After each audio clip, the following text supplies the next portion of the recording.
Hey guys, it's Ananas here once again, bringing you yet another Total War Warhammer Online Battle commentary, and today I'll be playing as the dwarfs, and I'll be facing the greenskins.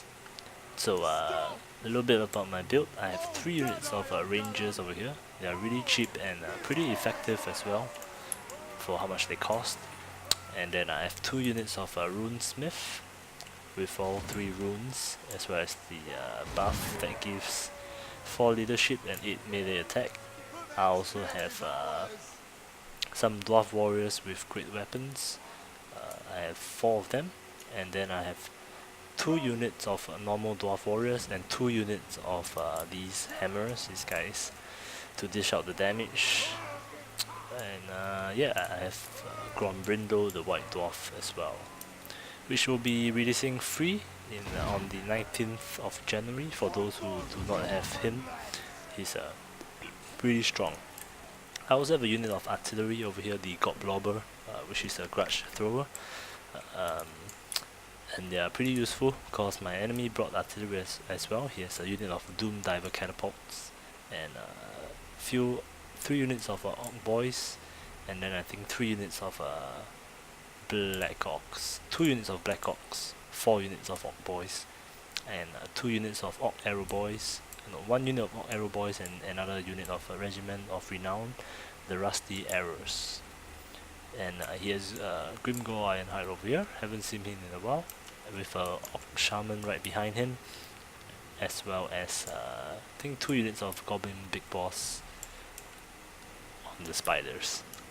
Also for his cavalry, he has 2 units of Squigherds and I think 2 units of Orc Boboys. So pretty considerably bigger army than me. Actually, in terms of unit size, we are about the same. But he has the advantage of the mobility with his cavalry. So I immediately I went for a few shots against his Doom Divers, and then I went for his Black Orcs. And you can see they are taking quite a bit of damage over here from the Regiment of Renown Artillery Grudge Thrower. I kind of ignore his Doom Diver catapults over there. You can actually kind of dodge Doom Diver catapults. If you see them coming, you can make a last minute move, but that requires quite a bit of micro, and I didn't really do that. I did that for a while with my hammers, but after that I just couldn't be bothered, because he's gonna rush me, and his Orc Boys are gonna take quite a few arrow shots from my rangers. And you can see his Black Orcs took quite a bit of damage, and it's gonna help out with the tide of the battles. And my Dwarf Warriors with good weapons are gonna be my first line of engagement.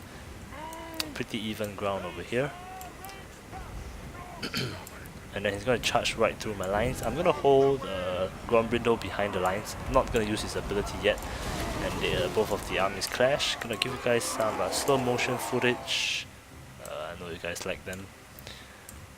And they're getting buffed as well from the runesmiths. I have 2 of them. So on each, basically I cover the whole line with their buffs. The armor buffs and the rune of negation buff as well as dropping the, what do you call that, the one that dishes out damage.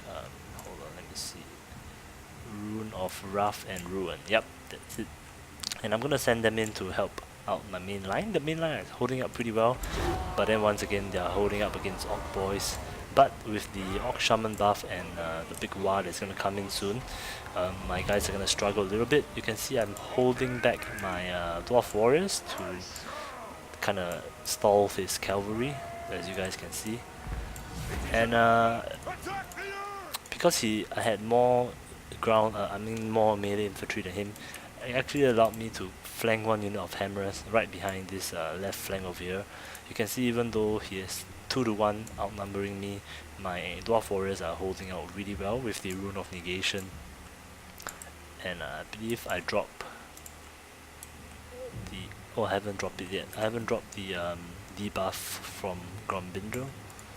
So he's gonna come in with his... oh, I just dropped it. With his Goblin Big Bosses and his Grimgore against one of my Dwarf Warriors with great weapons. But I used the grenade, flash grenade, if I remember, or flashbang, and it's gonna debuff his units. But because of the gigantic buff, as you guys can see, the Erigo and the Wa, he has plus 116 melee attack, and withstand your ground, he has plus 36 melee attack. So pretty crazy, but it's gonna wear out pretty soon. It's gonna wear out a little bit faster than my flashbang, flash grenade. And you can see Grimgor is a pretty tanky beast. If I can spot him. Where is he at? It's over here. And it's gonna go one-on-one with Grimgor. Here comes my Runesmith coming in to help. Pull back to the image here in just a bit. Overall, my lines are winning. You can see the hammers dishing out a little bit of damage against the Black Orcs, which have been weakened. And his Cav tries to go for my Dwarf Warriors. Should have kept them in place for the charge defense bonus, but I didn't. But at least they're stalling these two units over here. And he went for my Rangers as well, which in this point of the game has already done their job in withering down the health of the Black Orcs. That's their main job. And over here on the left flank, I have a pretty healthy unit of hammers over here against the very weakened Black Orc units. So just most of the fight happening in the middle against Grimgor and Grombrindo. I'm gonna play this out for you guys. Pretty hard to spot him because he's not much taller than the rest of the Dwarven units. He can knock down by the Goblin Big Boss, but it's not gonna do much. You can see them going one-on-one against each other. I like how when he slams the ground, his own Dwarf Warrior gets smashed. But yeah, he's winning the fight now. Very high weapon damage. I think he buffs himself once again pretty soon.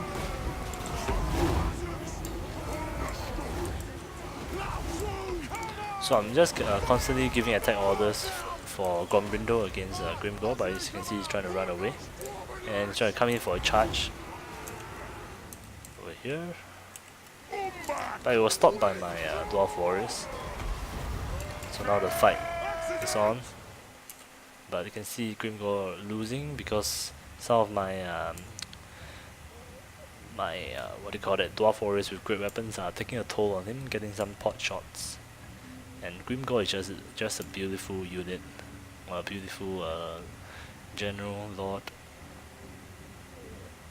And he used, here we go, plus 58 melee attack. So as long as I don't get hit by him, Grombrindo is fine. See the gigantic axe, it's almost as big as his body. You can see the Dwarf Warriors very bravely going in front of Grombrindo, allowing him to get some shots into Grimgor and hide. And I think one of the mistakes he did here was he didn't spam the attack order for Grimgor on Grombrindo, whereas I kept spamming the attack order on him. So the unit tends to, if you don't spam the attack order, they tend to just attack whatever that's in their way. So make sure if you want to take out a high priority target like the enemy general or lord, keep spamming that. But then of course if you are doing that, then your other units might be neglected, so you have to hop around. So Grombrindo takes a pretty brutal hit over here, you can see in the health bar, but it's a pretty even fight right now. But he goes in for the death blow over here. I believe he is gonna die right here. Yep. I think there he goes. If I remember correctly. Yep, he's dead. Pretty dramatic death over there, and by this time he has some of his units of bows left, and some orc boys came back from routing, but most of his main lines, especially his Black Orcs, are already gone by now, and I think he's gonna concede in just a bit. His quick hurts didn't do much. They routed a few of my rangers, but then again, as I said before, the rangers have already done their part and have paid for themselves. And yeah, that's the end of the battle. With the two runesmiths did really well for negating damage, for providing the buff for my dwarfs with great weapons to negate the damage. And you can see they did pretty well. The hammers though, they are the main killing force for the dwarfs. Not many people know that because many people tend to think that dwarfs play defensively. Yes, in a way, but even if you play defensively, um, you can, you are not entitled to just go full defensive mode where you just form a box and just sit there and wait for the enemy to come. Yes, you want them to charge you, but then after that you can make some like counter maneuvers, which I don't see a lot of dwarf players doing.